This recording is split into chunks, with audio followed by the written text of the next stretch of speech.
కర్నూలు జిల్లాలో సుంకేసుల జలాశయంలో విషాదం చోటు చేసుకుంది. సరదాగా నీటిలోకి దిగి ఆడుకుంటున్న ఇద్దరు చిన్నారులు నీటిలో మునిగిపోయారు.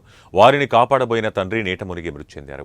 ఒకే కుటుంబంలో తండ్రి కొడుకు జలసమాధి కావటం ఆ కుటుంబాన్ని తీవ్ర విషాదంలో ముంచేసింది. కర్నూలు లక్ష్మీనగర్కు చెందిన షేక్ సులేమాన్ కుటుంబ సభ్యులతో కలిసి సుంకేసుల జలాశయం వద్దకు వెళ్లారు. వీరితో పాటు మరో 20 మంది వరకు మిత్రుల కుటుంబీకులు కలిసి వెళ్లారు. మధ్యాహ్నం వరకు సంతోషంగా గడిపారు. మండు వేసవిలో సేద తీరేందుకు జలాశయం నీటిలోకి దిగారు. ముందుగా పెద్ద కుమారుడు ఫర్హాన్ నీటిలో ఉన్న బోటు దగ్గరికి వెళ్లగా ప్రమాదవశాత్తు అదుపు తప్పడంతో 11 ఏళ్ల ఫర్హాన్ నీటిలో పడిపోగా కాపాడేందుకు వెళ్లిన తండ్రి సైతం నీటిలో మునిగిపోయాడు. తండ్రి మునిగిపోవడం చూసి 9 ఏళ్ల చిన్న కుమారుడు ఫైజాన్ సైతం నీటిలో దిగాడు. ముగ్గురు నీటిలో గల్లంతై మృత్యువాత పడ్డారని గూడూరు ఎస్ఐ తిమ్మయ్య తెలిపారు.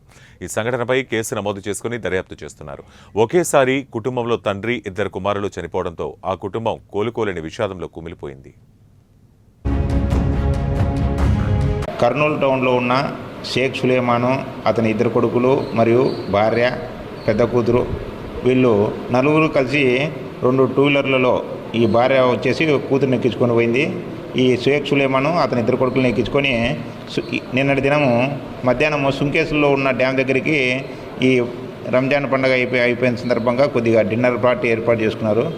పార్టీలో భాగంగా ఈ పెద్ద కొడుకు ఈ ఫర్హాన్ అనే అతని అబ్బాయి వచ్చేసి ఆ నీళ్ళలో వచ్చేసి బోటు దగ్గరికి పోయినాడు. ఆ స్కిడ్ అయ్యి ఆ బోటు దగ్గర కింద పడడం వల్ల అతను నీళ్ళలోకి పోయినాడు. నీళ్ళలో పోవడం వల్ల అతను కాపాడే విషయంలో ఈ యొక్క సులేమాన్ ఖాన్ దాంట్లోకి దిగడం వల్ల ఇద్దరికి ఈత రాకపోవడం వల్ల ఇద్దరు చనిపోయినారు. వీళ్ళిద్దరు నీళ్ళలో పడిందే చూసి చిన్న కొడుకుగానే దాంట్లో పోయింటే